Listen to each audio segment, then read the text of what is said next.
ఒకసారి మనం మార్కు రాసిన సువార్తలో 15వ అధ్యాయము 40వ వచనం చదువున్నాము. వారిలో మగ్దలేని మరియయు, చిన్న యాకోబు, యోసే అను వారి మరియయు, సలోమియు ఉండి చాలా ప్రార్థన చేద్దాము. దయచేసి ప్రతి ఒక్కరు కూడా దేవుడు మనతో స్పష్టంగా మాట్లాడేలాగా త్వరలో వచ్చి ప్రార్థన ఎక్కించండి. పరిశుద్ధ ప్రేమల తండ్రి, కృపామైన, దయామైన, కరుణమైన, జాగ్రత్త యేసయ్య, అత్యంత ప్రేమ స్వరూపమైన మా తండ్రి, మా కోసం మరణించి తిరిగి లేచిన పునరుద్ధారణమైన మా తండ్రి, ఈ పరిశుద్ధమైన ఘనమైన నామానికి స్తోత్రాలు చెల్లించుకుంటున్నాం తండ్రి. అయ్యా ప్రవేత వరకు అద్భుతం అయోగ్యమైన మమ్మల్ని మీ సంఘాలను చేర్చుకొని మా ద్వారా మీ నామాన్ని మహిమపరచుకుని మీ మహాకృపను బట్టి నీకే స్తోత్రాలు చెల్లించుకుంటున్నాం తండ్రి. అయ్యా ప్రభా, మరి వాక్యం పంచన చేయడానికి అయ్యా నేను నిలవబడి ఉంటుండగా ప్రభా, నన్ను సంపూర్ణంగా మీ ఆత్మకు అభిషేకించుకుని వేడుకుంటున్నాం ప్రభా. మాట్లాడేది నేను కాదు మీరే అని ఇప్పుడున్న ప్రతి ఒక్కరు కూడా నమ్మున్నట్టు అయ్యా నా నోటి మీ తండ్రి మీ ఆదరణ తీసుకుని ప్రభా, మీ ఆత్మతో నన్ను అభిషేకించి మీరు ఏర్పరచుకున్న వాక్యాన్ని మీరు బోధించిన వాక్యాన్ని ఆధారపడని అనుగ్రహించమని ప్రార్థిస్తున్నాం తండ్రి. నీకే స్తోత్రాలు ప్రభా. అయ్యా తండ్రి, కృష్ణులందరినీ బట్టి ప్రార్థిస్తున్నాం. దీవించండి, వారి హృదయాలను తెరవమని, అంతకు వరకు వారికి వాక్యం వినే ఆసక్తిని వారికి దయచేయమని వేడుకుంటున్నాం ప్రభా. వారి హృదయాలను తండ్రి జీవాహారాన్ని నింపి వారి ప్రాణాలను తృప్తిపరచమని ప్రార్థిస్తున్నాం తండ్రి. అయ్యా ప్రభా, కేవలం ఈ నామానికి మహిమ, ఘనత, ప్రభావములు కలుగులాగా ఈ వాక్య పరిచయం అంతట్లో తండ్రి మీ ఆత్మను మా మధ్యలో ఉంచి నడిపించమని ప్రార్థిస్తూ సమస్త ఘనత, మహిమ, ప్రభావాలు పరిశుద్ధమైన నామానికి ఆరోపించుకోమని ఏ సత్య పరిశుద్ధ నామం వారి ప్రార్థనని వేడుకొచ్చినాం తండ్రి. ఆమేన్. ఇక్కడ లేఖన భాగంలో చూస్తే యేసు ప్రభువారి శిలువ మరణంలో స్త్రీల పాత్ర ఎంత ప్రాముఖ్యంగా ఉందో మనకి 2 వచనాలు మనకు అర్థమవుతుంది కదండి. మత్తయి సువార్తికుడు కావచ్చు, మార్కు సువార్తికుడు, లూకా సువార్తికుడు, యోహాను సువార్తికుడు యేసు ప్రభువారి శిలువ మరణ విషయాలను పరిశుద్ధాత్మ ప్రేరేపణతో అనేక విధాలుగా వారు మనకి పరిశుద్ధ గ్రంథంలో పొందుపరిచారు. ఇక్కడ మనం మార్కు సువార్తికుడు జ్ఞాపకం చేసిన విషయాలు మనం చూస్తే యేసు ప్రభువారు శిలువలో శ్రమ అనుభవిస్తున్న సమయంలో అక్కడ స్త్రీలందరూ కూడా ఉండి యేసు ప్రభువారి శ్రమలను చూస్తూ వారు దుఃఖిస్తూ ఉండటం, రొమ్ము కొట్టుకొనొచ్చు ఏడవడం కూడా మనకు లూకా సువార్తికుడు జ్ఞాపకం చేస్తారు కదా. అక్కడ దూరంగా నిలుచు రొమ్ము కొట్టుకొచ్చిన స్త్రీలను చూసి యేసు ప్రభువారి అన్న మాట ఏంటంటే, యెరూషలేము కుమార్తెలారా, నా నిమిత్తం కాదమ్మా, మీ నిమిత్తం, మీ పిల్లల నిమిత్తము ఏడుగుడి అని చెప్పారు. అంటే మనకి ఇక్కడ అర్థమవుతున్న విషయం ఏంటంటే, యేసు ప్రభువారి శిలువ మరణాన్ని, యేసు ప్రభువారి శ్రమను చూస్తూ ఆయన అప్పటి వరకు వెంబడించిన స్త్రీలు ఏం చేస్తారంటే రొమ్ము కొట్టుకొనొచ్చు వారు ఏడ్చారు. అంటే యేసు ప్రభువారిని వారు ఎంతగా ప్రేమించారో మనకి స్పష్టంగా అక్కడ అర్థమవుతుంది కదండి. ఈరోజు నేను స్త్రీల గురించి ప్రత్యేకంగా మాట్లాడాలని పరిశుద్ధాత్మ దేవుడు ప్రేరేపించిన సమయంలో వాస్తవానికి యేసు ప్రభువారిని శిష్యులు కడవరకు కూడా వెంబడించారు. ఎంతోమంది యేసు ప్రభువారిని విడిచి వెళ్ళిన సమయంలో కూడా మీరు కూడా వెళ్ళిపోతారంటే నేను వెళ్ళము ప్రభు అని చెప్పి శిష్యులు ఆయన్ని అంటి పెట్టుకుని ఉండడం మనము చూస్తాం కదండి. ఆయన జీవాహారం గురించి మాట్లాడినప్పుడు ఆయన నా శరీరం తిని నా రక్తము త్రాగువాడే నిత్య జీవం గలవాడని తను తానే పరలోకం నుంచి వచ్చిన జీవాహారంగా బయలుపరుచుకున్నప్పుడు అందరూ ఆయన విడిచి ఎంతోమంది వెళ్ళిపోతారు అక్కడ. ఆయన అప్పటి వరకు వెంబడించిన శిష్యులు. కానీ 11 మంది శిష్యులు మాత్రం మేము వెళ్ళం ప్రభా అని చెప్పి యేసు ప్రభాని వారు అంటి పెట్టుకుని ఉండడం మనం చూస్తాం. కానీ ఆ శిష్యులు ఎక్కడ విడిచి వెళ్ళిపోయారంట, గెత్సేమనే తోటలో అందరూ కూడా ఎప్పుడైతే ప్రధాన యాజకులు, పరిసయ్యులు అందరూ కలిసి బంట్రోతుల్ని పంపించారు, యేసు ప్రభుని బంధించి తీసుకుంటామని ఎప్పుడైతే బంట్రోతుల్ని వారు పంపించారో అది చూస్తున్న శిష్యులు వెంటనే వారు అక్కడికి పారిపోయారు. అయితే మనం చూస్తే పారిపోయిన తర్వాత యేసు ప్రేమించిన శిష్యుడైన యోహాను ఆయనను వెంబడిస్తాడు. దీని అంతం ఏమవుతుందో చూద్దామని చెప్పి మరి యోహాను వెనకాల ఎవరు వెళ్తారు? పేతురు వెళ్తారు. ఒకరి వెనకాల ఒకరు వెళ్ళిన తర్వాత ప్రధాన యాజకుని ఇంటిలోనికి యోహాను అతనికి బంధువు కావటం వల్ల యోహాను ప్రవేశించి తన ద్వారా పేతురుని కూడా అక్కడికి అతడు తీసుకొని వెళ్తాడు. అయితే యేసు ప్రభువారి శిలువ మరణం చెందుతున్నప్పుడు, శిలువలో యేసు ప్రభువారు వేలాడుతున్న సమయంలో అక్కడ ఉన్నది ఒకే ఒక శిష్యుడు. ఎవరంట? యేసు ప్రేమించిన శిష్యుడైన యోహాను. ఈ యోహానుతోనే యేసుప్రభువారు మూడో మాట పలకటము మనం చూస్తాం, ఇదిగో నీ తల్లి అని చెప్పి. కాబట్టి యేసుప్రభువారి శిలువ మరణ సమయంలో 11 మంది శిష్యులలో ఉన్న ఒకే ఒక్క శిష్యుడు ఎవరంట? యోహాను. అయితే ఈ స్త్రీలు మనం చూస్తే యేసుప్రభువారిని గలిలయ నుంచి వారిని వెంబడించారంట. యేసుప్రభుని ఎక్కడి నుంచి వెంబడించారంట? 41వ వచనంలో చూస్తే ఏం చేయమంట? వారు గలిలయలో ఉన్నప్పుడు వీరు ఆయనకు పరిచారం చేసిన వారు వీరుగాక ఆయనతో యెరూషలేమునకు వచ్చిన ఇతర స్త్రీలు అనేకులను వారిలో ఉండిరి. ఇక్కడ మనం చూస్తే ఎవరెవరు ఉన్నారంటే ఇక్కడ పేర్లు కొంతమంది తెలియజేస్తారు. అయితే వారు మాత్రమే కాదు, కానీ ఎవరున్నారంట? ఆయన గలిలయలో ఉన్నప్పుడు వీరు ఆయనను వెంబడించని ఏం చేశారంట? పరిచారం చేశారంట. అంటే యేసుప్రభుని వెంబడించింది కేవలం శిష్యులు మాత్రమే కాదు, కానీ ఆయనకి ఉమెన్ డిసైపుల్స్ కూడా, అంటే ఫీమేల్ డిసైపుల్స్ కూడా ఉన్నట్టు మనకి ఇక్కడ మార్కు సువార్తికుడి ద్వారా అర్థమవుతుంది కదండి. గలిలయలో ఉన్నప్పుడు ఏం చేశారంట? వారు ఆయనను వెంబడించి ఆయనకు పరిచారం చేశారంట ఈ స్త్రీలు. వీరు ఎక్కడి వరకు వచ్చారంట? యేసుప్రభుతో పాటు యెరూషలేముకు కూడా వచ్చారు. అదే సమయంలో వారు ఎక్కడున్నారంట? యేసుప్రభు శిలువ శ్రమ అనుభవిస్తున్న సమయంలో కూడా వారు ఆఖరి వరకు యేసుప్రభుని అంటిపెట్టుకునే ఉన్నారంట. హల్లెలూయా. స్త్రీలకి ఈరోజు ఎంత ప్రాముఖ్యమైన పాత్ర ఈ శిలువ మరణ సమయంలో ఇవ్వబడిందో మనకు అర్థమవుతుంది కదండి. ఆఖరి వరకు యేసుప్రభుని అంటిపెట్టుకొని వారు వెంబడిస్తూనే ఉన్నారంట. అంటే కేవలం పరిచర్య కాలంలోనే యేసుప్రభుని వారు వెంబడించలేదు, కానీ ఆయన శ్రమలలో సైతము, ఆయన శిలువలో మరణిస్తున్నప్పుడు సైతము స్త్రీలు అక్కడే ఉండి ఆయనను చూసి కన్నీరు విడుస్తున్నారంట. అంటే యేసుప్రభుని ఈ స్త్రీలు ఎంతగా ప్రేమించారో, ఎంతగా యేసుప్రభుని హత్తుకుని జీవించారో కూడా మనకు స్పష్టంగా అర్థమవుతుంది. అప్పటి వరకు ఆయన వెంబడించిన శిష్యులు పారిపోయిన స్త్రీలు వాస్తవానికి చాలా బలహీనమైన హఠాత్ అయినప్పటికీ వారు ఎక్కడ ఉన్నారంట? యేసుప్రభు శిలువ మరణాన్ని చూస్తూ ఆయన ఎదురుగా నిలబడి ఆయన మరణించే వరకు కూడా అక్కడ నిలబడి ఆయన కోసము రోధిస్తూ ఉన్నవారుగా ఉన్నారంట ఈ స్త్రీలు. అంటే యేసుప్రభుకి వీరికి మధ్యలో ఎటువంటి అనుబంధం ఉండి ఉండొచ్చు మనము అంచనా వేయచ్చు కదండి. ఎటువంటి సంబంధం లేని వారు మరణించినా ఈరోజు ఎవరు కూడా పట్టించుకోరు కదా. ఒకరి మరణ వార్త విన్నప్పుడు మనకి బంధువులు లేకపోతే మన వాళ్ళు అయినప్పుడు మనం ఏం చేస్తాము? బాధపడతాం అయ్యో అని. అయితే బయట వారు మరణ వార్త విన్నప్పుడు అయ్యో అని బాధపడినా మనం దాని గురించి పెద్దగా ఆలోచించం, ఎందుకంటే మనకి ఎవరో వారు తెలియదు. కానీ మనకి తెలిసిన వాళ్ళు, మన జీవితాల్లో ఉన్న వాళ్ళు మరణించినప్పుడు మనం బాధపడే విధానము వేరుంటుంది. కానీ ఇక్కడ మనం చూస్తే ఈ స్త్రీలు ఒక అడుగు ముందుకు వేసి రొమ్ము కొట్టుకొనిచు వారు ఏడుస్తున్నారు, ప్రాణాపిస్తున్నారు, విలపిస్తున్నారు.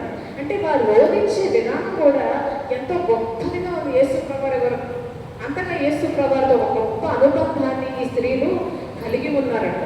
మనం చూస్తే మగ్దలేని వారి అయితే ఇంకా ముందుకు వెళ్ళి ఏమంటుంది? అక్కడ వెళ్ళి సమాధి దగ్గరికి వెళ్ళి ఏమంటుంది? ఆయన దేహాన్ని కూడా నేను ఎత్తుకొని వెళ్ళిపోతాను అంటున్నాడు. అంటే అంత అవినాభావ సంబంధము స్త్రీలకి అలాగే యేసుప్రభుకి మధ్యలో ఉన్నట్టు మనం చూస్తున్నాం. మనం ఒకసారి చదివితే యోహాను రాసిన సువార్త 20వ అధ్యాయము 11వ వచనాన్ని ఒకసారి చదువుదాం. యోహాను రాసిన సువార్త 20వ అధ్యాయం 11వ వచనం. అయితే మరియా సమాధి బయట నిలిచి, చాలండి, సమాధి బయట నిలిచి ఏం చేస్తుందంటే మరియా ఏడుస్తుంది. యేసుప్రభు మరణమైన తర్వాత ఆయన అప్పటికే పునరుద్ధరణ అయ్యాడు, కానీ ఆ విషయం మరియకి ఇంకా తెలియదు కనుక ఆమె ఏం చేస్తుందంట? సమాధి బయట నిలిచి మగ్దలేని మరియా ఏడుస్తుంది. అయితే దీనికి ముందు జరిగిన వృత్తాంతాన్ని మనం ఇక్కడ చూస్తే 1 నుంచి 10 వచనాల్లో యోహాను సువార్తికుడు ఏం జ్ఞాపకం చేస్తాడు? మరియ వెళ్ళి శిష్యులకి తెలియజేసింది, పేతురు యోహానులకి ఏమని?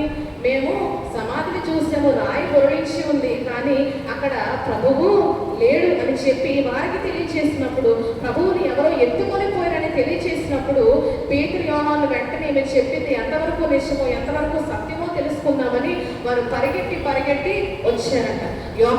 యోహాను చూశాడు, పేతురు కూడా చూశాడు. లోపలికి ప్రవేశించి చూసినప్పుడు వారికి ఏం కనపడలేదంట? యేసుప్రభు దేహము వారికి కనిపించలేదు. కనిపించకపోయిన తర్వాత 10వ వచనంలో యోహాను సువార్తికుడు ఏమంటున్నాడు? ఒకసారి చదువుదాం. అంతటా ఆ శిష్యులు తిరిగి తమ వారి యొద్దకు వెళ్ళిపోయారు. అంటే ఇప్పుడు మనం చూస్తే పేతురు యోహానులకి మగ్దలేని మరియకు ఉన్న వ్యత్యాసం ఏంటంటే, యేసుప్రభువారి దేహము కనబడకపోయిన తర్వాత పేతురు యోహానులు ఏం చేశారంటే, మరలా చూసి దేహం కనిపించదని వారు నిర్ధారించుకున్న తర్వాత మరలా తమ వారి యొద్దకు వారు యథావిధిగా వారు వెళ్ళిపోయారు. కానీ మగ్దలేని మరి ఏం చేస్తుందంట, అయితే మరియ మాత్రం సమాధి బయట నిలిచి అక్కడే ఆమె ఏడుస్తుంది. అంటే యేసు ప్రభువుని ఎంతగా ఆమె హత్తుకొని జీవించిందో, అసలు యేసు వారిని ఎంతగా ప్రేమించాడో, ఎంత ప్రేమ వారిపై చూపితే వీరు యేసు ప్రభువుని అంతగా ప్రేమించారో కూడా మనకి అర్థమవుతుంది కదండి. బయట నిలిచి ఏడుస్తూ యేసు ప్రభువుని చూసి తోటమాలనుకుని ఏమన్నంట, అయ్యా నీవు తోటమాలవైతే ఆయన ఎక్కడ ఉంచావో చెప్పు, నేను ఆయన ఎత్తుకొని వెళ్తానయ్యా అని చెప్పి ఆమె ఏడుస్తూ ఉందంట. అంటే యేసు ప్రభువుని వదిలి కూడా ఉండలేని పరిస్థితి ఈ మగ్దలేని వారికి వచ్చిందంట. ఈరోజు మనం చూస్తే స్త్రీల హృదయాలు యేసు ప్రభువుని పట్ల ఎంత మనం చూస్తే అనుబంధం కలిగి ఉన్నామో ఇక్కడ ఈ స్త్రీల హృదయాలు చూస్తే మనకు అర్థమవుతుంది కదండి.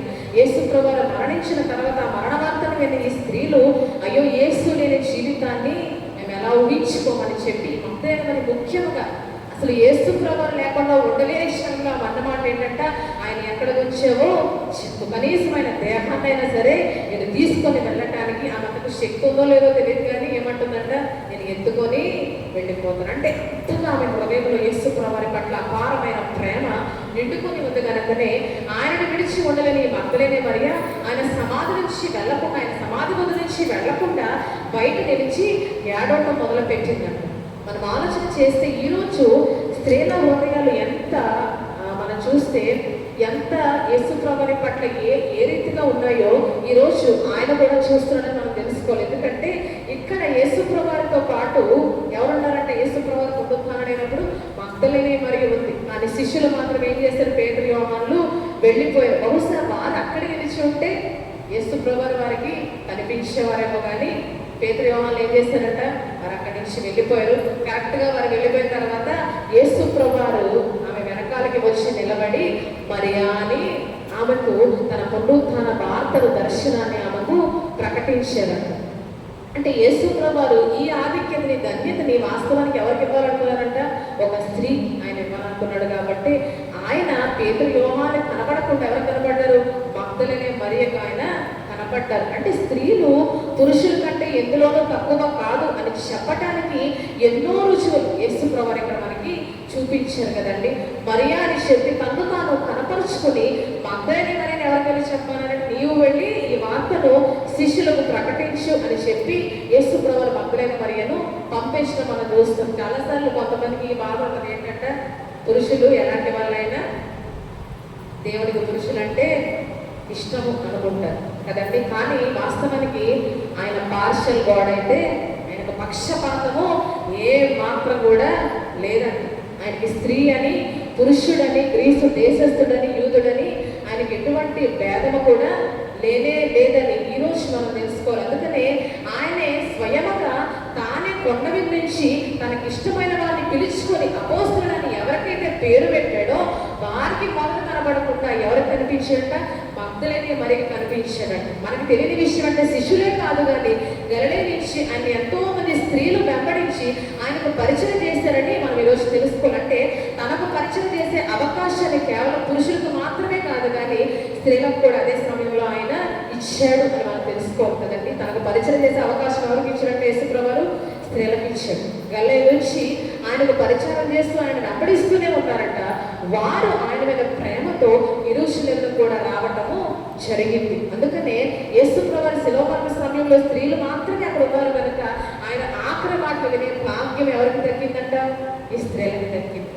కానీ శిష్యులందరూ పారిపోయారు కాబట్టి ఆఖరి మాటలు వినే భాగ్యం అయితే చివరికి స్త్రీలకే దక్కింది కదా. ఆయన మరణిస్తున్నప్పుడు ఆయన మాటలు వినే ధన్యతలు శిష్యులు కోల్పోయారు, కానీ ఆ ధన్యత ఎవరికి ఇచ్చాడంట, స్త్రీలకు ఇచ్చాడు.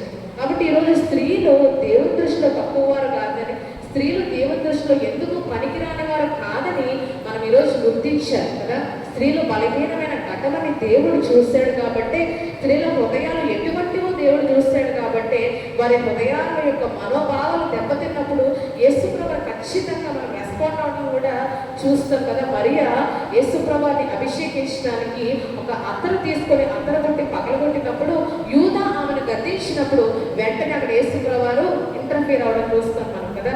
ఆమె జోలికి వెళ్ళకండి అని చెప్పి యేసు ప్రభువు ఆమె పక్షాన మాట్లాడటం కూడా మనం అక్కడ చూస్తాం. అంటే యేసు ప్రభువుకి ఏమి లేదని మనకు అర్థమవుతుందంట.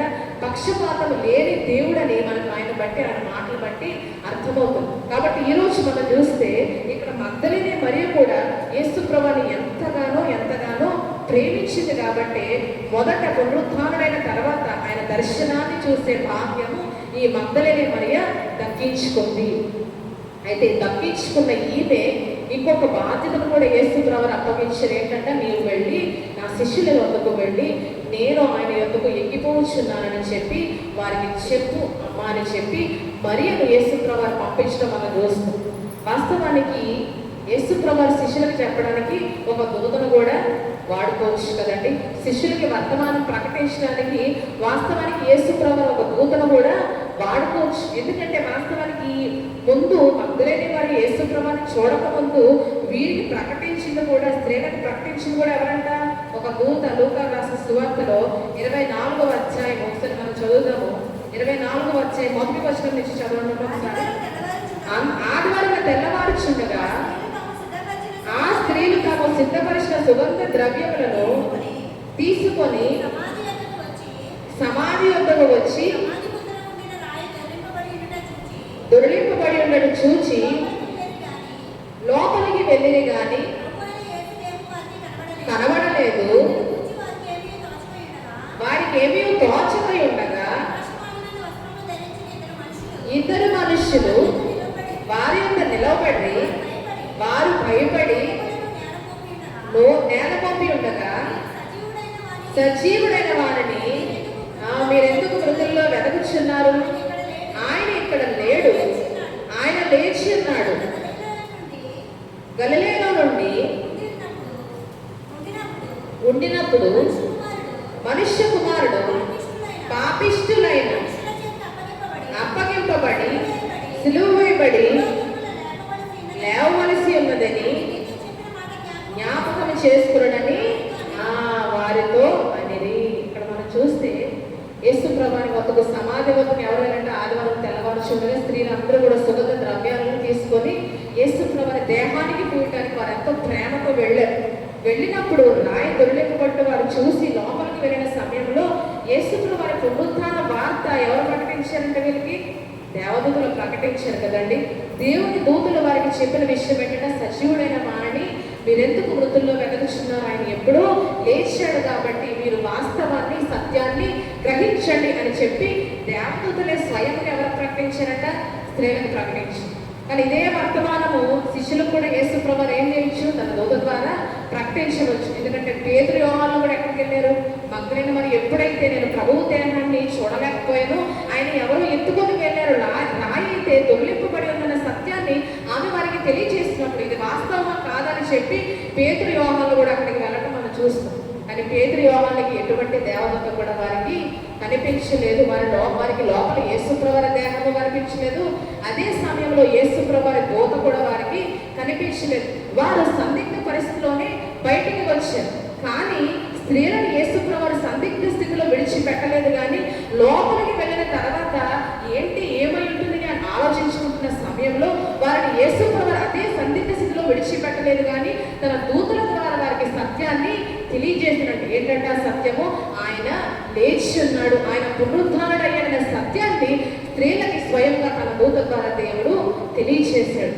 అయితే దూత ద్వారా స్త్రీలకు ప్రకటించిన యేసు ప్రభువు మరల శిష్యులకి ఎవరిని తెలియజేయమన్నారంట? మగ్దలేనే మరియని మాత్రమే వెళ్ళి తెలియజేయమన్నారు. అంటే మగ్దలేనే మరి ఎవరంటే ఇప్పుడు యేసు ప్రభువు దూతగా శిష్యుల వద్దకు ఆమె పంపబడింది. కానీ ఈమె మాటలు ఎవరు నమ్మలేదంట? శిష్యులు నమ్మలేదు. మిగతా స్త్రీలు చెప్పిన మాటలు కూడా శిష్యులు ఎవరు కూడా నమ్మలేదంట. వెర్రి వారికి వారు చూశారు. వారికి తెలియని విషయం ఏంటంటే ఈ మగ్దలేనే మరియ ఒక సామాన్యమైన స్త్రీ కాదు, కానీ యేసు ప్రభువు చేత స్వయాన పంపబడిన దూత కదండి. తన దూత ద్వారా వారికి వర్తమానం తెలియచేయాలని ఆశపడిన యేసుప్రభువారు, నీవు వెళ్ళి నా శిష్యులతో ఈ వర్తమానము తెలియచి అని చెప్పినప్పుడు ఆమె వెళ్ళి తెలియచేసినప్పటికీ శిష్యులైతే అపనమ్మికలోనే, అవిశ్వాసంలోనే ఇంకనూ ఉన్నారు.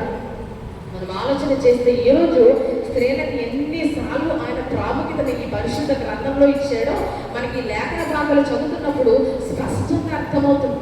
నాకెవరో ప్రాముఖ్యతనిస్తారు, నేను ఒక స్త్రీని కదా, పురుషులకున్న ఆధిక్యత లేకపోతే పురుషులకున్న ప్రాముఖ్యత నాకు లేదు కదా అని మనం అనుకుంటాం. కానీ ఈరోజు ఆయన ఏం చేస్తున్నాడంట, మన హృదయాలను ఆయన చూసే దేవుడు, మన హృదయాంతరంగా పరిశోధించి దేవుడు, మన హృదయ రహస్యాలను ఎరిగిన దేవుడుగా మనం ఈరోజు ఆయనను గుర్తించాలండి. ఈరోజు మనం దేవుని పట్ల అపారమైన ప్రేమ కలిగిన వారమైతే, దేవుని పట్ల అపారమైన ఆసక్తి కలిగిన వారమైతే ఆయన మన హృదయాలను ఆయన చూస్తున్నాడని తెలుసుకోవాలి. యెహోవా మీద ఆశ పెట్టుకున్న వారు ధన్యులు అని వాక్యం తెలియజేసింది. ఇంతగా ఈరోజు మనం ఆయన మీద ఆశ కలిగిన వారమైతే, ఆయన మీద ప్రేమ కలిగిన వారమైతే మన హృదయాలను ఆయన చూస్తున్నాడు. కానీ మన స్త్రీలమా పురుషులమా అని ఆయన ఏమాత్రం కూడా చూడట్లేదు. మనుషులు చూపించే భేదము ఎవరు చూపించారు? దేవుడు చూపించాడు కదండి. మనుషులైతే ఈరోజు వివక్ష చూపిస్తారేమో, కానీ దేవుడు స్త్రీ అని పురుషులని ఆయన ఏమాత్రం కూడా భేదం ఎంచడు. కానీ తనకు నిజంగా మొరపెట్టే వారికి అందరికీ ఆయన ఎలా ఉన్నాడంట, సమీపముగా ఉన్నాడు. తనకు నిజంగా ప్రార్థించే వారికి, తన మీద నిజమైన ఆశ పెట్టుకున్న వారికి ఆయన సమీపంగా ఉండి వారి ఆశలు తీర్చే దేవుడుగా, వారి ప్రాణాన్ని తృప్తిపరిచే దేవుడుగా యేసుప్రభువారు ఉన్నారని మనం ఈరోజు తెలుసుకోవాలి. ఈరోజు యేసుప్రభువారి దూతగా మగ్దలేనే మరి పంపించబడిందంటే అది అనాది కాలంలోనే యేసుప్రభువారు తన పునరుత్థాన వార్తను ప్రకటించడానికి ఆమెను దూతగా అనాది కాలంలోనే ఏర్పరచుకున్న విషయాన్ని కూడా మనము గ్రహించాలి. బాప్తిస్మిచ్చి యోహానుని ఏ రీతికైతే తన మార్గాన్ని సిద్ధపరచడానికి యేసుప్రభువారు ఎన్నుకున్నారో, అదే సమయంలో తాను పునరుత్థానుడైన తర్వాత ఆ వార్తను మొదట ప్రకటించడానికి మగ్దలేనే మరియను కూడా అనాది సంకల్పంలోనే ఆయన ఎన్నుకున్నాడట. హల్లెలూయా.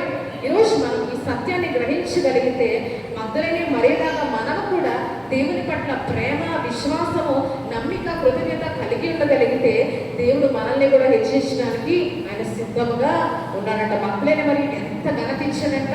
ఒకప్పుడు ఎటువంటి స్థితిలో ఉన్న మగ్దలేనే మరియని ఎటువంటి స్థితిలోనికి దేవుడు తీసుకొచ్చాడంటే ఎంత ఘనతనిచ్చాడంటే, మొదట ఆయన పునరుత్థానుడైన తర్వాత యేసుప్రభువుని దర్శించడం అంటే అది సామాన్యమైన విషయము కాదు. బహుశా శిష్యులు కూడా అందుకే నమ్మకపోవచ్చు కదండి. మనం చూస్తే స్త్రీలు వెళ్ళి శిష్యులకు ఏం తెలియజేస్తారంటే 24వ అధ్యాయంలో లూకా సువార్త ఒకసారి 22 నుంచి చదవండి. 24వ అధ్యాయం 22వ వచనం. అయితే మాలో కొందరు స్త్రీలు తెల్లవారగానే సమాధి వద్దకు వెళ్ళి ఆయన దేహమును కానక వచ్చి కొందరు దేవదూతలు తమకు కనబడి చెప్పిరని మాతో చెప్పి మాకు విస్మయము కలుగజేసిరి కదండి. మనం చూస్తే మగ్దలేనే మరి చెప్పటం మాత్రమే కాదు, కానీ మగ్దలేనే మరి ఏం చెప్పింది, మొదట ప్రభు అయితే ప్రభు దేహము సమాధిలో లేదు అని చెప్పిన తర్వాత మిగతా స్త్రీలు ఏం చెప్పారంట, కొందరు దేవదూతలు మాకు కనిపించి ఆయన లేచిన వర్తమానము మాకు తెలియజేస్తారని చెప్పి శిష్యులందరికీ తెలియజేసినప్పుడు వారు ఏం చేశారంట, వీరి మాటలు వారికి వెర్రి మాటలుగా కనిపించాను కూడా లూకా సువార్తికుడు పైన లేఖన భాగాల్లో అతను జ్ఞాపకం చేస్తారు. వెర్రి మాటలుగా వారికి కనిపించి వారు చెప్పిన వర్తమానాన్ని వారు నమ్మటానికి ఇష్టపడలేదంట. ఇక్కడ 2 కారణాలు కావచ్చు కదండి. మొదటి కారణం ఏంటంటే, స్వయాన శిష్యులు ఎవరి చేత అభిషేకించబడ్డారంట, యేసుప్రభువారి చేత అభిషేకించబడ్డారు. యేసుప్రభువారి చేత ఎన్నుకోబడ్డారు. యేసుప్రభువారి చేత పిలువబడ్డారు శిష్యులు, అపోస్తలులు. కనుక మాకే కనిపించని యేసుప్రభువారు, మాకే కనిపించని దేవదూతలు నిజంగా ఈ స్త్రీలకు కనపడ్డారా? నిజంగా ఈ స్త్రీలకు దేవదూతలు కనిపించి వర్తమానాన్ని ప్రకటించాయా? మగ్దలేనే మరి నిజంగా యేసుప్రభువారు కనిపించారు ఒక సందేహం కావచ్చు. రెండవది, ఈ స్త్రీలు యేసుప్రభుని అపారంగా ప్రేమిస్తున్నారు కనుక ఆ అపారమైన ప్రేమలో వీరు కేవలం ఒక ఊహ ఊహించుకొని వెర్రి మాటలు, పిచ్చి మాటలు మాతో చెప్తున్నారని కూడా వారు సందేహపడి ఉండొచ్చు. కారణం ఏదైనా కానీ వారైతే ఏం చేయలేదంటే వీరి మాటలు నమ్మలేదు. వారైతే వీరి మాటలు ఎటువంటి విశ్వాసం కూడా ఉంచలేదు. ఎందుకనంటే యేసుప్రభుని ఎంతగానో పిలుచుకొని అభిషేకించిన శిష్యులు కూడా మొదట కనబడి యేసుప్రభువారు మగ్దలేనే మరి ఒక స్త్రీకి ఆయనకు అంత కనిపించారన్న విషయము ఎవరికి కూడా నమ్మశక్యంగా అది అనిపించలేదు. ఒక స్త్రీలకి దేవదూతల ద్వారా ప్రకటించడం అనేది, వర్తమానం ప్రకటించడం అనేది ఎవరికి కూడా నమ్మాలని కూడా అనిపించలేదంట. అందుకని యేసుప్రభువు వారు ఆ తర్వాత తదుపరి శిష్యుల వద్దకు వెళ్ళినప్పుడు వారి మాటలు నమ్మడానికి ఏం చేస్తారంటే వారిని గద్దించినట్టు కూడా మనము చదువుతాం కదా. ఎందుకు వారు చెప్పిన మాటలు నమ్మలేదు అని చెప్పి ఆయన శిష్యుల్ని గద్దించడం మనం చూస్తాం. అప్పుడు శిష్యులకు అసలు విషయం అర్థమైంది. ఏ విషయం అంట? స్త్రీలు చెప్పిన మాటలన్నీ కూడా హల్లెలూయా. స్త్రీలకి దేవదూతలు కనబడిన మాట నిజమే, మగ్దలేనే మరియు మొట్టమొదటి యేసుప్రభువు కనబడిన మాట కూడా నిజమే అనే సత్యము అప్పుడు స్త్రీలకు అర్థమయ్యింది. అప్పుడు ఖచ్చితంగా వారు దుఃఖపడి ఉంటారు. అయ్యో, యేసుప్రభువును మొట్టమొదటిగా అభిషేకించి పిలుచుకొని ఆయన పరిచయంలో భాగస్థులమైన మేము యేసుప్రభువుని మొట్టమొదట చూడలేకపోయేమే. ఒక స్త్రీకి ధన్యతనిచ్చాడంటే వారు కడ వరకు ఆఖరి వరకు ఆయనను విడిచిపెట్టకుండా వెంబడించారు. ఏమైతే మధ్యలో గచ్చమనే తోటలో ఆయన విడిచి పారిపోయామని శిష్యులు ఎంతగానో పశ్చాత్తాపడి ఉంటారు, దుఃఖపడి ఉంటారు. కానీ తమను తాము తర్వాత సరి చేసుకొని వారు ఏం చేస్తారంట? బూది గంతముల వరకు వెళ్ళి తమ ప్రాణాన్ని కూడా వారు త్యాగం చేసిన వారుగా శిష్యులు ఉన్నారు. అంటే మొట్టమొదట మరి మన స్త్రీలను చూస్తే వారు ఏమాత్రం కూడా భయపడకుండా యేసుప్రభువు కోసము వారు చివరి వరకు కూడా ఆయనను వెంబడిస్తూనే ఉన్నారంట. ఆయనకు పరిచారం చేస్తూనే ఉన్నారంట. ఎందుకంటే అంతగా యేసుప్రభువుని వారు ప్రేమించారు. అంతగా యేసుప్రభువుని కూడా ఈ స్త్రీలను ప్రేమించారు. అంటే ఇటువంటి అనుబంధము ఈరోజు మనకు ఉండాలంట. దేవుని చెప్పగా ఎటువంటి అనుభవం అంట? ఆఖరి వరకు కూడా మనం యేసుప్రభువుని వెంబడిస్తూనే ఉండాలి. కానీ మధ్యలో శోధనలు ఎదురయ్యాయని, మధ్యలో ఆటంకాలు ఎదురయ్యాయని ఆయనను వెంబడిస్తూ మనం ఎంత మాత్రం కూడా మానివేయకూడదు. కానీ ఎన్ని శోధనలు, ఎన్ని ఆటంకాలు వచ్చినా ఈ స్త్రీలు ఎలాగైతే ఆఖరి వరకు యేసుప్రభువుని వెంబడించారో మనము కూడా ఆఖరి వరకు గమ్యము చేరే వరకు అంతవరకు సహించిన వాడే రక్షింపబడును అని తెలియజేసిన రీతిగా ఆఖరి వరకు మనము యేసుప్రభువుని వెంబడిస్తూనే ఉండాలంట. అప్పుడు యేసుప్రభువు స్త్రీలకు ఇచ్చిన ఆధిక్యతను మనకు కూడా ఇస్తాడ. మగ్దలేనే వారికి ఏ ఆధిక్యత ఇచ్చాడంట? పునరుత్థాన దర్శనాన్ని మొట్టమొదట చూపించాడు. మిగతా స్త్రీలకు ఏం చేశారంట? శిష్యులకు కూడా దేవదూత వచ్చి చెప్పలేదు. కానీ మిగతా స్త్రీలందరికీ ఎవరు వచ్చి చెప్పారు? దేవదూతలు వచ్చి, అమ్మా మీరు వెదకువాడు ఇక్కడ లేడు కాబట్టి, ఆయన లేచినాడు కాబట్టి మీరు సంతోషించి ఆనందించండి, బాధపడవలసిన అవసరము లేదు, మీ రక్షకుడు సజీవుడు అని వారు తెలియచేశారు. కాబట్టి ఈరోజు ఆ స్త్రీలు అటువంటి ధన్యతను, అటువంటి ఆశీర్వాదాన్ని తమ జీవితాల్లో పొందుకోవడానికి గల కారణం ఏంటంటే ఆఖరి వరకు యేసుప్రభువుని వెంబడించారు, ఆఖరి వరకు యేసుప్రభువుని ప్రేమించారు, ఆఖరి వరకు యేసుప్రభువు పైన ఆశను పెట్టుకున్నారంట. అందుకని అంత గొప్ప ఆధిక్యతను తమ జీవితాల్లో వారు పొందుతున్నారు. మగ్దలేనే మరియ గురించి మనం చూస్తే అసలు మగ్దలేనే మరియకి అంత ప్రేమ యేసుప్రభువు పట్ల ఎలా కలిగింది? ఆయన దేహాన్ని కూడా ఎత్తుకొని పోయే స్థాయికి ఆమె వచ్చిందంటే మొట్టమొదటి ఆమె స్థాయి ఏంటంటే, ఆమె స్త్రీ ఏంటంటే మార్కు సువార్తలో మనకి జ్ఞాపకం చేస్తాడు. మార్కు సువార్త 16వ అధ్యాయము 9వ వచనం ఒకసారి చదవడం. 16వ అధ్యాయం. ఆదివారం తెల్లవారినప్పుడు యేసు లేచి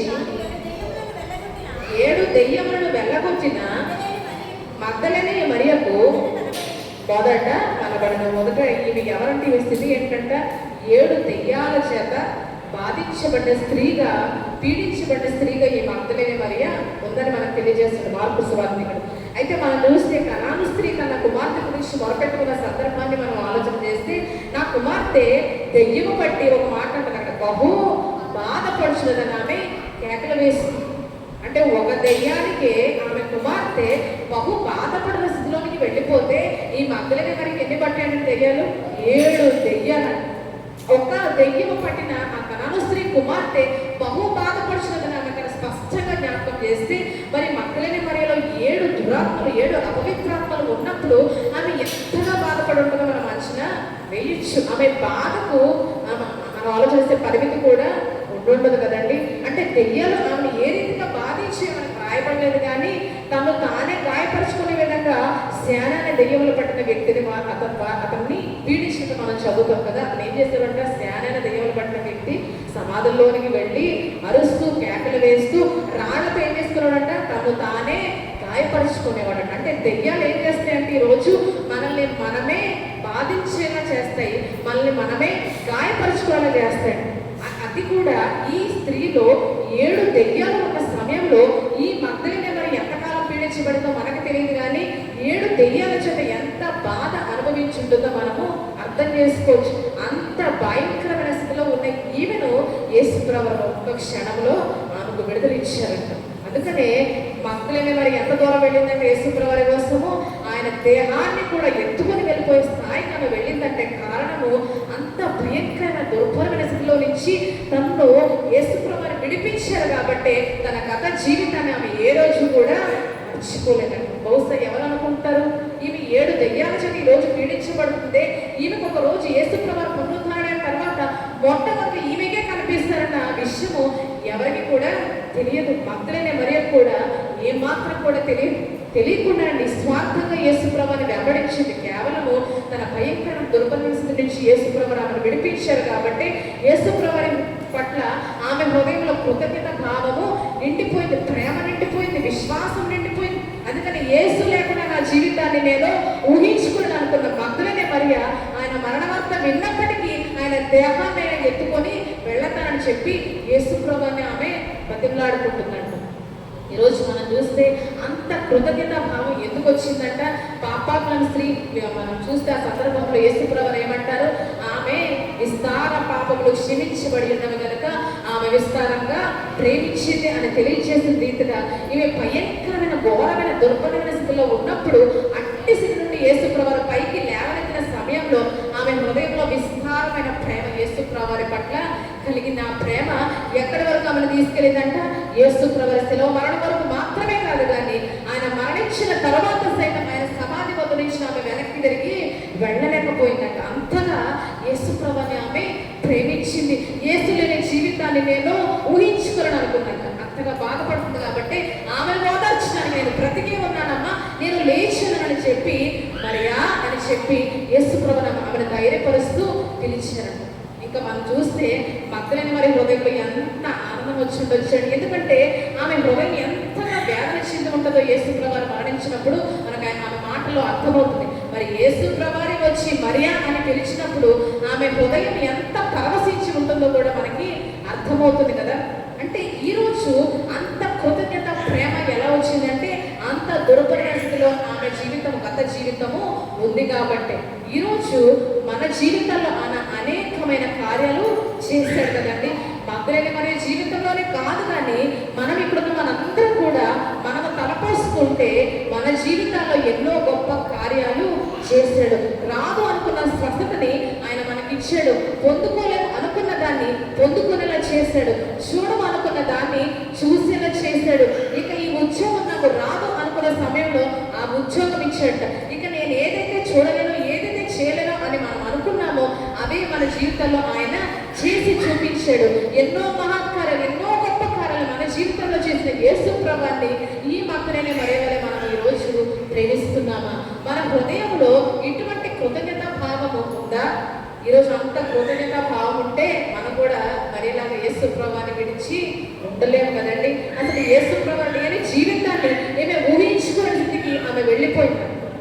ఈరోజు మన జీవితంలో ఎన్నో గొప్ప కార్యాలు చేశారు కదండి. ఎన్నోసార్లు ఈ సమస్యలు పరిష్కరించబడము, ఇందులో నుంచి నేను బయటికి రాలేను, నా భవిష్యత్తు అగమ్య గోచరము, నా భవిష్యత్తు నేను ఊహించుకోలేను, నా భవిష్యత్తుల గురించి ఏమాత్రం కూడా నేను కనీసం ఆలోచన కూడా చేయలేను అనుకున్న సమయంలో మన ఆయన ఎక్కడ వరకు నడిపించంట? ఇక్కడి వరకు ఈరోజు మనల్ని ఆయన నడిపించాడు. కానీ మన హృదయంలో ఎంత కృతజ్ఞతా భావం ఆయన పట్ల ఉందో ఈరోజు గమనించుకోవాలి, పరీక్షించుకోవాలి. ఎంత ప్రేమ ఆయన పట్ల ఉందో గమనించుకోవాలి. కానీ మగ్దలేనే మరియ అంట తన దుర్బలమైన స్థితి నుంచి ఆమెను లేవనెత్తిన యేసుప్రభుని ఆమె అపారంగా ప్రేమించింది కాబట్టి ఆఖరి వరకు ఆమె వెంబడించగలిగింది. ఆయన్ని మొట్టమొదటి చూసే ధన్యతను కూడా ఆమె దక్కించుకుంది తన జీవితంలో. ఈరోజు మనం చూస్తే నేను బహు బాధపడుచున్నాను, బహు వేదనకరమైన స్థితిలో ఉన్నానని చెప్పి మనం చాలాసార్లు అనుకుంటాం. ఈ మగ్దలేనే మరియ కూడా ఎట్టి స్థితిలో ఉందంట? ముందు ఆమె కథ జీవితం ఏంటంట?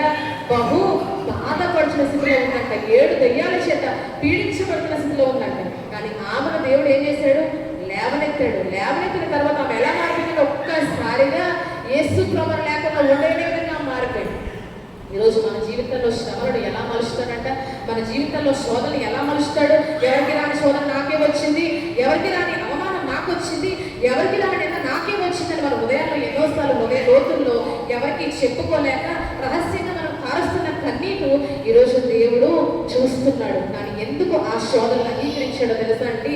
ఒక్కరోజు మనం ఎలా మారిపోవాలంట, యేసు లేని జీవితాన్ని నేను ఊహించుకున్న ఆశాభ భక్తులు అన్నట్టుగా నీవు నా పక్కగా లోకంలో ఏది కూడా నాకు అక్కర్లేదు అంటే అటువంటి ఆత్మీయలోనికి వెళ్ళటానికి కొన్నిసార్లు బహు బాధపడుతున్న స్థితిలో, బహు వేదనకరమైన స్థితిలో మనల్ని ఆయన ఉంచుతాడు. కానీ మనం ఏడుస్తుంటే ఆయనకి ఎంత మాత్రం కూడా సంతోషం కాదు. మనం కన్నీరు కారిస్తే ఆయన సంతోషించే దేవుడు కాదు. కానీ మన మేలు కొరకు మనం ఆయన ప్రేమించులాగా, మనం ఆయన వెంబడించులాగా ఆఖరి వరకు స్థిరంగా ఆయనతో కొనసాగులాగా కొన్ని శ్రమలు మన జీవితాల్లో ఆయన అంగీకరిస్తాడు. మగ్ధలేని మరియ గనక ఇటువంటి స్థితిలో నుంచి ఆమె లేవనెత్తబడకపోతే యేసు ప్రభువుని ఆమె అంతగా ప్రేమించగలిగేది కాదు. కానీ అంతగా ఎలా ప్రేమించిందంట, అంతగా పునరుద్ధరణైన తర్వాత కూడా ఆయన దేహం కొరకు ఆమె ఎందుకు అంతగా వేచి చూసిందంటే, ఈ దుర్భరమైన స్థితిలో నుంచి ఆమెను లేవనెత్తని యేసు ప్రభువుని ఆమె ఎన్నడూ కూడా మర్చిపోలేకపోయింది. ఆమె జీవితాన్ని ఆయన లేకుండా ఆమె తాను ఊహించుకోలేకపోయిందంట. కొంతమంది మనుషులు లేకపోతే ఈరోజు మన జీవితాన్ని మనము ఊహించుకోలేము అనుకుంటాం. అయ్యో వారు లేకుండా నా జీవితాన్ని ఊహించుకోలేను అనుకుంటాం. కానీ మరీ ఏమనుకుందంట, యేసు లేకుండా నా జీవితాన్ని, నా భవిష్యత్తుని నేను ఎలా ఊహించుకోను అని చెప్పి ఆమె తనకు తానే ప్రశ్నించుకొని సమాధి వద్ద నుంచి ఆమె వెళ్ళలేస్తూ ఉండిపోయిందంట. ఈరోజు మనం చూసుకుంటే మన జీవితంలో ఈరోజు శోధనలో ఉండొచ్చు, మన కన్నీరు కాల్సిన స్థితిలో ఉండొచ్చు. కానీ దేవుడు వాటిని ఎందుకు మలుస్తున్నట్టు, మన జీవితంలో ఎందుకు అంగీకరిస్తున్నాడంట, మనం ఆయన అధికంగా ప్రేమించులాగా, ఆయన లేకుండా మన జీవితాన్ని ఊహించుకొని అన్న స్థాయికి మనల్ని తీసుకొని వచ్చే వరకు ఈ శోధనలు మళ్ళీ ఎలా మారుస్తాయంట, కొలుగులో వేయబడ్డ సువర్ణం వలె మనం మార్చుకొని ఆ తర్వాత మనం అనుకున్న ఆశీర్వాదాలు మన జీవితంలోకి వచ్చిన, మనం అనుకున్న ఐశ్వర్యము, సమృద్ధి, సమాధానం మన జీవితంలోకి వచ్చిన, యేసు లేకుండా నా జీవితాన్ని నేను ఊహించుకుని ఈ ఆశీర్వాదాలు, ఈ సమృద్ధి, ఈ వ్యక్తి, ఈ సమాధానం, ఈ ఉద్యోగం అన్నీ కూడా యేసు తర్వాతే. యేసు లేకుండా ఇవన్నీ కూడా ఉన్నా నాకు ఎటువంటి సంతోషము లేదు అన్న స్థాయికి వచ్చే వరకు కూడా మనం ఏం చేస్తారంటే ఆ శోధనలో మనల్ని నడిపిస్తూనే ఉంటాడు. భక్తులైన మరి అంతవరకు నడిచింది. ఆ శోధన నుంచి ఒక్కసారి బయటకు వచ్చిన తర్వాత ఆమె హృదయం అంతా యేసు ప్రభువారి పట్ల ప్రేమతో నిండిపోయింది. కాబట్టి ఈరోజు మనం తెలుసుకోవాల్సిన విషయం ఏంటంటే, ఒకవేళ మన జీవితంలో ఆల్రెడీ కార్యాలు చేసిన, ఆల్రెడీ మనం అనుకున్న విడుదల మనకు వచ్చిన, ఈరోజు ఒకవేళ భక్తులైన మరి మనం ప్రేమించిన స్థితిలో ఉన్నామేమో కూడా పరీక్షించుకోవాలి. దావీదు భక్తుడు ఏమన్నాడంట, అయ్యా ఇంతగానో నిరీక్షించటకు నేను ఎంతటి వాడినయ్యా. ఆ మాట ఎలాగన్నాడు దావీదంటే, తాను గొర్రెల కాపున విషయము కళ్ళ కూడా అతను మర్చిపోలేదు కదండి. రాజయ్యి సంవత్సరాలు గడిచినా సరే, ఒకానొక రోజు నేను ఒక గొర్రెల కాపురని కదా, ఒకానొక సమయంలో అరణ్యంలో గొర్రెలను కాచేవాడిని కదా అన్న విషయము ఎప్పుడు కూడా కళ్ళ కూడా అతడు మర్చిపోలేదు. అందుకనే ఇంతగా నన్ను హెచ్చించడానికి నేను ఎంతటి వాడను, నా కుటుంబము ఏ పార్టీగా అంటున్నాడు అంటే గొర్రెల కాపురం నుంచి వచ్చిన విషయము ఏనాడు కూడా మర్చిపోలేదు. కాబట్టి అతను దేవుణ్ణి ప్రేమించగలిగాడు. కృతజ్ఞత భావంతో తన జీవితం అంతా కూడా దేవుణ్ణి వెంబడించగలిగాడు.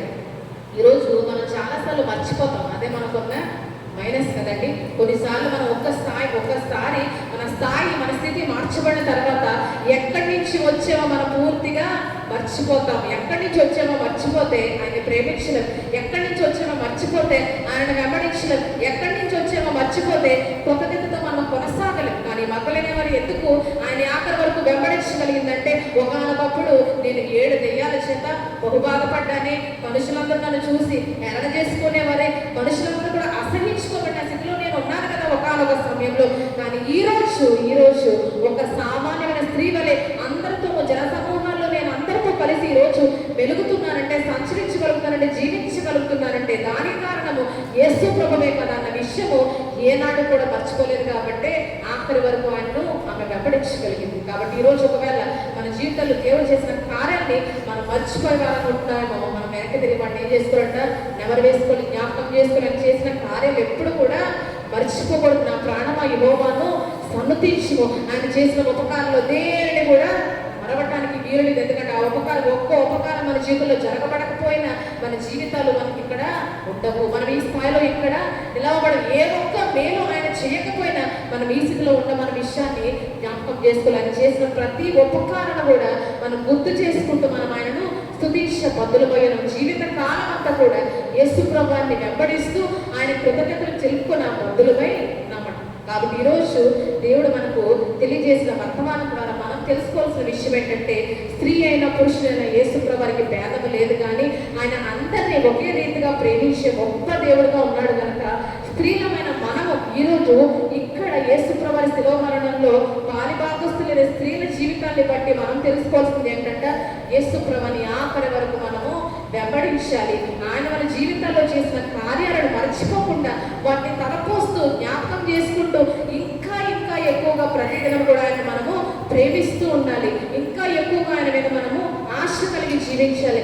అదే సమయంలో ఒకవేళ ఈ రోజు మన జీవితంలో ఇంకా కార్యాలు జరగబడకపోతే మగ్ధలేని మరి వచ్చిన విడుదల ఇంకా మన జీవితంలో రానట్లయితే అది ఎందుకంట మన మేలు కొరకు. ఎందుకంటే ఒకవేళ ప్రభువును ప్రేమించలే స్థితిలో ఈరోజు మనం ఉన్నామేమో, ఆయనను మనము వెంబడించిన స్థితిలో ఉన్నామేమో కనుక ఒకవేళ ఇది మన మేలు కొరకు ఆయన తెప్పటానికే ఈ శ్రమను ఈ శోధన మన జీవితాల్లో అంగీకరించిన విషయాన్ని కూడా గ్రహించాలి. ఎప్పుడైతే మనము మార్చబడతామో, ఎప్పుడైతే ఆయన ప్రేమించే స్థాయిలోనికి మనం వెళ్తామో, ఆయన లేకుండా జీవించలేని స్థాయిలోనికి మనం ఎప్పుడైతే వెళ్ళిపోతామో అన్ని కూడా దేవుడు మబ్బుగల ఆ సమస్యలన్నింటినీ కూడా తీసివేసి గొప్ప ఆశీర్వాదాలు, గొప్ప హెచ్చింపు, ధన్యతలు మన జీవితాల్లో మనకు అనుగ్రహిస్తాడు. ఆ రీతిగా మనం అందరం కూడా దేవుని ఆశీర్వాదాలు పొందుకున్నావన దేవుడు తన పరిశుద్ధాత్మ ద్వారా మనందరికీ తన మాకృప అనుగ్రహించును గాక. ఆమేన్.